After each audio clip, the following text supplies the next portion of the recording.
အားလုံးပဲမင်္ဂလာပါ UK Matchday ရဲ့ Facebook နဲ့ YouTube Channel ကနေကြိုဆိုပါတယ်ဒီကနေ့ရဲ့နောက်ဆုံးရအားကစားသတင်းတွေကိုကြည့်ရမယ်ဆိုရင်တော့ England Premier League ပြည်သက်တွေအားလုံးအငင်းပွားပွဲရအငင်းခုန်တွေအများကြီးဖြစ်ခဲ့တဲ့လက်ထိဘောဥပဒေတစ်ကိုဒီတစ်ပတ်မှာ Premier League အဖွဲ့ချုပ်ကရှော့ပေါ့စဉ်းစားဖို့ဆုံးဖြတ်လာတယ်ဒီကပွဲစဉ်3ပြီးမှာပဲပနယ်ဒီကအကြိမ်20ထိပေးထားရတဲ့အတွက်ဒီတစ်ပတ်မှာတော့လက်ထိဘောဥပဒေကိုခါတိုင်းလိုမျိုး ham to ball to hand တွေပါတွေကိုသူတိတ်ပြီးမကြည့်တော့ဘူးအခုလောလောဆယ်မှာသူတို့ပြောင်းလဲလိုက်တာတော့ခါတိုင်းစီးမြင့်ထက်ကိုရှော့ပေါ့စဉ်းစားသွားပြီးတော့ဒန်လူကြီးတွေကိုရှော့ပေါ့ပြစ်ဒဏ်ချဖို့ပွဲတိုင်းမှာမလိုအပ်ဘဲနဲ့ပနယ်ဒီတွေမပေးဖို့ဆုံးဖြတ်လိုက်တယ်ဟိုတနေ့က Lindelof တို့ဒီ Leicester City ကဂျိုးဝေါ်တို့ပေးလိုက်တဲ့ပနယ်ဒီမျိုးဆိုရင်သူတို့ကဒါ accident ပုံစံမျိုးတတ်မှတ်ပြီးတော့မပေးသင့်ကြောင်းပေးမယ်ဆိုရင်တော့မှတေချာစဉ်းစားဆုံးဖြတ်ပြီးမှရှော့ပေါ့စဉ်းစားသင့်တယ်ဗျာ Eric Dyer လက်အပေါ်မြောက်တာတို့နေပူမူပေးလက်အပေါ်မြောက်ထားတဲ့ဟာတွေကတော့ဟန်ဘောအဖြစ်သူတို့တတ်မှတ်ခွင့်ပြုထားတယ်ဒါစီးမြင့်ရလည်းပြောထားတယ်လက်အပေါ်ရောက်နေတဲ့ဟာတွေအကုန်လုံးကိုဟန်ဘောအဖြစ်တတ်မှတ်ပြီးတော့အောက်ဖက်မှာရှိတဲ့ဟာတွေကိုဒိုင်လူကြီးတွေနဲ့တေချာစဉ်းစားဆုံးဖြတ်သင့်တယ်လွယ်ကူနဲ့ပနယ်ဒီမပေးသင့်ဘူးဆိုပြီးပရီးမီးယားလိဖွဲ့ချုပ်ကတောင်းဆိုထားတယ်အဲ့အတွက်ကြောင့်ဒီတစ်ပတ်အတွင်းမှာတော့ဒိုင်လူကြီးတွေကပရီးမီးယားလိမှာပနယ်ဒီတွေအများကြီးပေးဖို့နည်းနည်းလေးတော့စစ်စစ်သွားပွင့်ရှိတယ်ဒါအပြင်ပြီးခဲ့တဲ့နှစ်ပတ်ကျော်ကပြင်သစ်လိမှာမာဆေးနဲ့ PSG တို့ကစားခဲ့တဲ့ပွဲမှာနေမာကိုလူမျိုးရေးခွဲခြားတယ်ဆိုပြီးတော့နေမာကပြောခဲ့တဲ့အပေါ်ပြင်သစ်ဘောလုံးဖွဲ့ချုပ်ကစစ်ဆေးခဲ့တာမှာ Evaro Gonzalez ကိုနေမာရောနှစ်ယောက်ဆုံးမှာအပြစ်မရှိကြောင်းသူတို့အနေနဲ့ရှာဖွေစစ်ဆေးခဲ့တဲ့ဟာဒီမှာတတ်သိမရှိဘူးလို့ပြောလိုက်တယ်ကျွန်တော်တို့ဥရောပတိုက်မှာဆိုရင်ဘယ်လိုပြောမလဲနိုင်ငံကြီးတွေကြားထဲမှာအရန်သိငယ်တဲ့နိုင်ငံလေးတစ်ခုရှိတယ်ကျွန်တော်ငယ်တုန်းကဆိုရင်ကြားဘူးမှာပေါ့ Faroe Islands လို့ခေါ်တဲ့ Faroe ကျွန်းစုများဆိုတဲ့ဘောလုံးနိုင်ငံလေးကဥရောပမှာတော်တော်လေးကိုသိတယ်သူတို့ရဲ့ဒုတိယအကြီးဆုံးမြို့တော်မှာလူကြီး9000ပဲရှိတာပင်လယ်နဲ့နီးတဲ့ရေလုံငန်းတွေဒီကလောက်တဲ့တငါနိုင်ငံလေးလို့တောင်ပြောလို့ရတယ်သူတို့ရဲ့ကလပ်အသင်းဖြစ်တဲ့ချန်ပီယံဖြစ်တဲ့ Club Smith ဆိုတဲ့အသင်းလေးက Europa League ပြိုင်ပွဲ group stage ကိုရောက်ဖို့အခြေအနေကောင်းသွားပြီပြောချင်တာက Faroe ကျွန်းစုများအသင်းဟာနိုင်ငံလေရွေးစဉ်အသင်းမှာရောကမ္ဘာအဆင့်ပြိုင်ပွဲတွေမှာဘလို့မှကိုတမ်းမမီတာပါအခုချိန်မှာပထမဆုံးချိန်ကလပ်အသင်းရဲ့တမိုင်းတစ်လျှောက်မှာရောနိုင်ငံအသင်းတမိုင်းတစ်လျှောက်မှာအခု Europa League ပြိုင်ပွဲ group stage ကိုရောက်ဖို့ခွင့်ရေးကောင်းသွားတဲ့အပေါ်ကိုတနိုင်ငံလုံးကဂုဏ်ယူနေကြတာပါဆိုတော့ Faroe ကျွန်းစုများကလက်ရှိမှာကမ္ဘာအဆင့်100ခွန်ရှိတာပါပြောင်းရွှေ့အကြောင်းတွေကိုကြည့်ရင် Tottenham Hotspur အသင်းက Benfica ရဲ့ Brazil တိုက်စစ်မှု Carlo Vinicius ကိုခေါ်ဖို့သဘောတူသွားပြီးလောဆယ်မှာ Spurs ဘက်ကတိုက်စစ်မှုတယောက်ကိုအသေးအံလိုတဲ့အချိန် Daniel Levy ပါဝင် Tottenham Hotspur က Jose Mourinho ရောတာဝန်ရှိသူတွေအသေးအံကြိုးပမ်းနေတာအခါနောက်ဆုံးမှာတော့တိုက်စစ်မှုတယောက်ကိုသဘောတူညီမှုရပြီးတရားသီငှားနဲ့ခေါ်ပြီးတော့မှနောက်ရာသီမှာပေါင်35တန်းကနေ45တန်းရှိမဲ့စာချုပ်မျိုးနဲ့သဘောတူညီမှုရခဲ့တာပါဆိုတော့ Tottenham Hotspur အတွက်တော်တော်ကိုအခြေအနေကောင်းသွားတယ် Jose Mourinho လိုချင်တဲ့ကစားမကတစ်ယောက်ပြတိုက်စစ်မှုအဲ့ဒါက Luka Jovic ကို Real Madrid ကကန်လန်းနဲ့ Tottenham ကိုမင်းတို့စာချုပ်ချုပ်မလားလို့ကန်လန်းတာကို Tottenham Hotspur ရဲ့ဘုတ်ဖွဲ့ကပယ်ချလိုက်ပြီးတော့ Jovic ကိုမခေါ်ဘူးဆိုတော့ Mourinho ကအဲ့အတွက်တော့နည်းနည်းလေးတော့စိတ်ပြတ်နေတယ်ဘာလို့လဲဆိုတော့သူလိုချင်တဲ့သူ့ပုံစံ type ရှိတဲ့ကစားမကိုပဲသူကလိုချင်တာဗျာ Benevento နဲ့ Inter Milan တို့ကစားခဲ့တဲ့ပွဲ Filippo Inzaghi နဲ့ Antonio Conte တို့အားပြိုင်တဲ့ပွဲမှာ Inter က5-2နဲ့နိုင်တယ်အဲ့ဒီပွဲမှာတိုက်စစ်မှု Lukaku က28စက္ကန့်မှာဂိုးသွင်းခဲ့တယ်ဒါဟာစီးရီးရဲ့တမိုင်းတစ်လျှောက်2004-2005မှာ Opta ဆိုတဲ့အချက်လက်တွေကိုသုံးသပ်တဲ့ website ရဲ့နောက်ပိုင်းမှာပထမဆုံးအကြိမ်အမြန်ဆုံးဂိုးသွင်းနိုင်ခဲ့တာပါ Lukaku ကအဲ့ပွဲမှာ2ဂိုးသွင်းခဲ့ပြီးခြေစွမ်းပြခဲ့သလို Inter ကလည်းအခုနောက်ပိုင်းမှာတောက်လျှောက်ကိုရလက်ကောင်းပြီးတော့ဒီနေ့ရာသီစီးရီးချန်ပီယံဆုအတွက် Juventus ကိုချိန်ချောက်မဲ့အသင်းဖြစ်ရေပန်းစားနေတာပါဒီလက်ရှိနေထားရ Manchester United နဲ့ Dortmund ကြားက Jadon Sancho ရဲ့အပြောင်းရွှေ့ကတိတ်မဖြစ်နိုင်တော့တဲ့အချိန်မှာ Barcelona ရဲ့ Ousmane Dembele ကိုခေါ်ဖို့လုပ်နေတယ် Dembele ကိုပေါင်ခေါ်တဲ့အချိန်မှာ Porto ကလည်းပေါင်ပတ်သက်သူ Lyon ကလည်းပေါင်ပတ်သက် Lyon ကတော့ရှင်းတယ် Barcelona က Memphis Depay ကိုရမှာ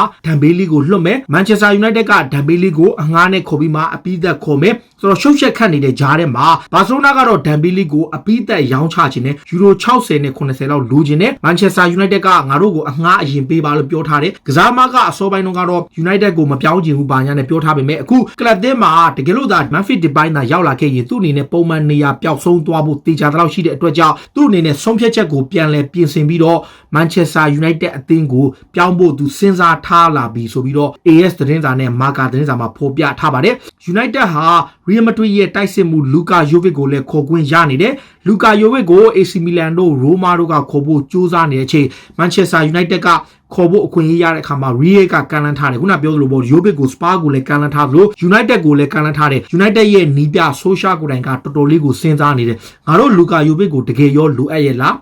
ခေါ်တဲ့လားဆိုတာကိုသူတို့စဉ်းစားနေတော့ဘုတ်ဖွဲ့ကရောအရူကရောစဉ်းစားနေတယ်ဒါပေမဲ့ပြည်သက်တွေကတော့ United အနေနဲ့တိုက်စစ်မှုတယောက်လိုနေတာတော့အားလုံးသိပါတယ်ဒါပေမဲ့အခုလောလောဆယ်မှာတော့ United ဘက်ကစဉ်းစားနေတာပါနောက် United က Daniel James တို့ Jesse Lingard တို့အပြင် Phil Jones ဘာညာကစားမတွေအားလုံးကိုလက်ရှိ window မကုန်ခင်မှာသူတို့အပြီးသက်ရောင်းချဖို့လုပ်နေတယ်အထူးသဖြင့် James ကတော့သူတို့က Leeds United အပါအဝင်တခြား Championship နဲ့ Premier League ကလပ်တွေကိုအငှားချဖို့လုပ်မယ်ပြီးတော့မှ Lingard အပါအဝင်တခြားကစားမတွေကိုတော့အပြီးသက်ရောင်းချပြီးမှဒီပြောင်းရွှေ့ကြီးတချို့ကိုလိုချင်တယ်သူတို့ကဆန်ချိုကိုရှော့တော့မရှော့သေးဘူးတကယ်လို့များကစားမရောင်းချငွေကနေပေါင်တန်း50 60လောက်ရလာခဲ့မယ်ဆိုရင်တော့သူတို့အနေနဲ့အတိုင်းအတာတစ်ခုထိဂျီဒန်ဆန်ချိုကိုသူတို့စူးစမ်းဖို့ရှိတယ်လီယွန်သိန်းရဲ့ဥက္ကဋ္ဌမီရှယ်အော်လက်ကဘာပြောလဲဆိုတော့တောက်ကြနေပြီးသွားရင်ကစားမလောင်းချမှုလုံးဝမရှိဘူးဒါပေမဲ့တောက်ကြနေမတိုင်မီမှာသူတို့အနေနဲ့ကစားမ2ယောက်ဆုံးရှုံးဖို့ရှိနေတယ်လို့ပြောထားတယ်ဒါကတော့ဖြစ်နိုင်ခြင်းအများဆုံးက Hassan Awar နဲ့ Memphis Depay တို့2ယောက်ပါ Arsenal အသင်းကလည်း Hassan Awar ကိုအရခေါ်ယူဖို့ကြိုးပမ်းနေတယ်ဒီနေရာမှာ Hassan Awar ကို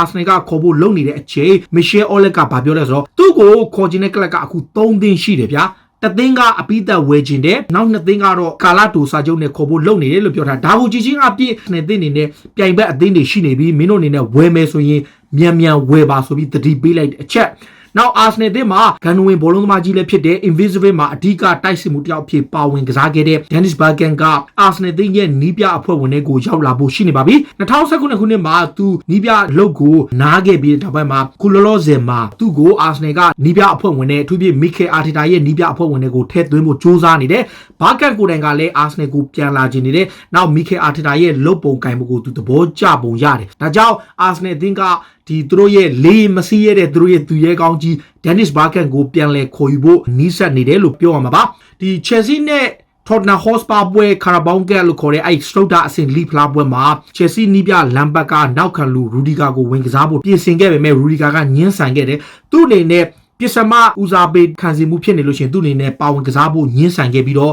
့ဒီအသင်းကနေထွက်ခွာဖို့ပြင်ဆင်နေတဲ့ Rudiger ဟာ Chelsea ကို2019ခုနှစ်မှာရောက်လာခဲ့တာပါသူ့အနေနဲ့ Chelsea အသင်းမှာပစ္စမဦးစားပေးဆင်းရှိလို့ရှင်သူ့အနေနဲ့ထွက်သွားဖို့ပြင်ဆင်နေသလိုစာချုပ်တက်တန်းကတော့2နှစ်ကျန်သေးတယ် Chelsea ဘက်ကသူ့ကိုရောင်းချဖို့ပြင်ဆင်နေတဲ့ Chelsea ကဂိုးသမား Adramandi ကိုခေါ်ပြီးတဲ့အချိန်ကိုသမားခပ်ပါရီဇာဘလာကာကိုရောင်းချဖို့ခတ်နေတယ်ကမ္ဘာကလပ်ဆန်ချင်းချင်း80ကျော်ပေးပြီးခေါ်ထားတဲ့ဂိုးသမားတယောက်ကိုလောက်ခလာစာတစ်နှစ်ကို9 သန်းလောက်ထိပေးထားရတယ်ဒါပေမဲ့သူ့ကိုအငှားနဲ့ခေါ်ခြင်းနဲ့ကလပ်လည်းမရှိဘူးအပိသက်ဝယ်ခြင်းနဲ့ကလပ်လည်းမရှိတဲ့အတွက်ကြောင့်Chelsea ကခပ်ပါကိုဒီနေ့တရားဒီသူ့အသင်းမှာဆက်ထားရဖို့ရှိတယ်ပြီးတော့ခပ်ပါက Chelsea ကိုရောက်တော့က6နှစ်စာချုပ်ချုပ်ထားတဲ့အတွက်သူ့အနေနဲ့အနည်းဆုံး2023-14လောက်ထိ3နှစ်ကျော်4နှစ်လောက်သူစာချုပ်ကြံသေးတယ် Chelsea အနေနဲ့ဘယ်လိုရှင်းထုတ်ရမလဲတေချာတော့အခုလောလောဆယ်မှာဒီကစားမတွေကရောင်းချဖို့ကိုခက်ခဲနေတဲ့အနေထားပါနောက် Chelsea ရဲ့ Marcos Alonso ရဲ့နောက် Rudiger အပြင်နောက် Ruben Loftus-Cheek တို့3ယောက်စလုံးကတော့ Chelsea ကနေဈေးကွက်ပိတ်ခင်မှာအရထွက်ဖို့ကြိုးပမ်းနေပါတယ်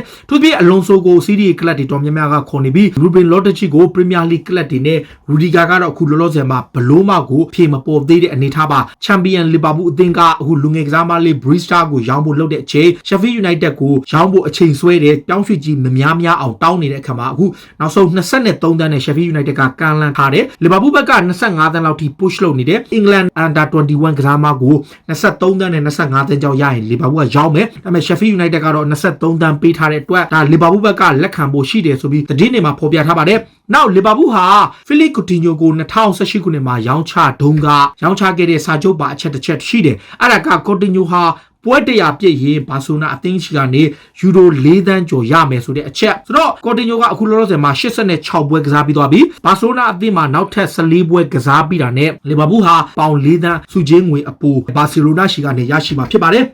်နောက်ဘာဆိုနာအသင်းကတော့ညာနောက်ခံလူတယောက်ကိုအပိသက်ခေါ်ယူနိုင်ပါပြီဆာချီနိုဒက်စ်ကဘာဆိုနာအသင်းကိုအပိသက်ပြောင်းရွှေ့သွားပြီးကျောင်းနံပါတ်2ဝစ်စင်မှာဖြစ်ပါတယ်ဘာဆိုနာအသင်းအနေနဲ့ဆာဂျီယိုဒက်စ်ကိုခေါ်ပြီးအချိန်မှာနောက်ထပ်ခံစီမှုတယောက်ကိုသူတို့တာဂက်ထားနေတယ်ဒေယော့ဥပမခါနိုကတော့နည်းနည်းလေးခတ်သွားနိုင်တဲ့အခြေအနေရှိပေမဲ့ဥပမခါနိုကိုဘာဆိုနာရဲ့ကင်းတောက်တွေကစပြီးတော့လွှတ်ပြီးတော့ဥပမခါနိုရဲ့အခြေအနေကိုစောင့်ကြည့်နေလို့မန်ဖစ်ဒီပိုင်းရဲ့အပြောင်းရွှေ့ကိုလည်းသူတို့အဆုံးသတ်နိုင်ဖို့ကြိုးစားနေတယ်ဒါဘာဆိုနာအသင်းအနေနဲ့တောက်လျှောက်ကို push လုပ်တာပါနောက်ဖီရိုတီနာအသင်းနဲ့ဂျူဗန်တက်စ်ကလ လည်း Federico Chiesa ရဲ့အပြောင်းရွှေ့ကိုဆက်ပြီးစကားပြောနေကြတယ်ဒီနေရာမှာ Fiorentina ဘက်ကယူရိုတန်း40နဲ့50ကြားရရင်ရောင်းဖို့လုပ်တယ်အီတလီတောင်ပန်ကစားမကို Juventus ရဲ့နီးပြအန်ဒရီဖီယာလိုကလိုချင်တယ်ဒါပေမဲ့ခတ်တာကသူတို့ကလည်း Douglas Costa ကိုရှင်းထုတ်လို့မရသေးဘူး Cuadrado ကိုကြတော့သူကနောက်ခံလူဖြစ်သုံးလို့ရတဲ့အတွက်အန်ဒရီဖီယာလိုကအသင်းမှာဆက်ထားခြင်းတော့ Douglas Costa တယောက်တည်းကိုပဲသူရအောင်ထုတ်နေတယ် Wolverhampton ကလည်းညင်းထားတယ်သူကိုယ်တိုင်ကလည်းထိတ်တန်းအဆင့်ရှိတဲ့အသင်းကလွယ်ရင်ကျန်တဲ့ကလပ်တွေကိုမပြောင်းဘူးလို့ပြောထားတဲ့အခါမှာသူ့ကိုခေါ်ချင်တဲ့ကလပ်ကခက်ရှားရှားအထူးသဖြင့်29နှစ်အရွယ်ရှိတဲ့ Brazil တောင်ပန်ကစားမကခြေစွမ်းပိုင်းအရန်ကောင်းပေမဲ့ဒဏ်ရာပြဿနာတွေများနေတဲ့အတွက်သူတို့အနေနဲ့အခြေအနေဆိုးနေတာပါဥရောပစူပါဖလားရောဂျာမန်စူပါဖလားရောနောက်ချန်ပီယံလိရောဘွန်ဒက်စ်လီဂါရောဂျာမန်ဖလားတွေပါရပြီးဖလား9လုံးရထားတဲ့Hansi Flick ရဲ့ဘိုင်မြူနစ်ကဟိုတနေ့ကဒေါ့မန်ကိုနိုင်ခဲ့တာသူ့အတွက်ပွဲပေါင်း40မှာ36ပွဲနိုင်တယ်ဆိုတော့ဘိုင်ယန်ကအခုအာလာဘာကိုသူတို့ဆုံးရှုံးဖို့အတွက်သူတေချာသွားတဲ့အခါမှာအာလာဘာနီယာမှာအစားထိုးနိုင်မဲ့ဘိုးနောက်ခံလူတယောက်ကိုသူတို့စောင့်ကြည့်နေပါတယ်ဘယ်သူဖြစ်မလဲဆိုတာတော့သူတို့ဖော်ပြထားခြင်းမရှိပေမဲ့ဒီဈေးကွက်မပိတ်ခင်အာလာဘာထွက်သွားခဲ့ရင်ဘိုးနောက်ခံလူတယောက်ကိုသူတို့အနေနဲ့ခေါ်သွားဖို့ပြင်ဆင်နေဆိုပြီးဖော်ပြထားတယ်လက်ရှိနေထားရဒါဗစ်အာလာဘာရဲ့အခြေအနေကလည်းသိတဲ့အတိုင်းပဲဒါအပြင်သောမတ်လီမာရဲ့အပြောင်းရွှေ့ကိုလည်းသူတို့အနေနဲ့ဆက်ပြီးတော့အငှားနဲ့ခေါ်နိုင်ဖို့push လုပ်နေပါတယ်နောက်တစ်ခုကတော့အခုဖက်ဂွာဒီယိုလာကအားလုံးကဝေဖန်နေကြတာပေါ့ဂွာဒီယိုလာရောက်လာခဲ့ပြီးတဲ့ကခံစစ်မှုတွေကိုဒရောသုံးနေတဲ့ကစားမတွေအများကြီးခေါ်နေတယ်ဆိုပြီးပြောနေပေမဲ့ဂွာဒီယိုလာအနေနဲ့သူ့ရဲ့ခံစစ်ပိုင်းအတွက်ဒီနေ့ရာသီမှာတော့ယုံကြည်မှုစိတ်ချမှုအပြည့်ရှိကြောင်း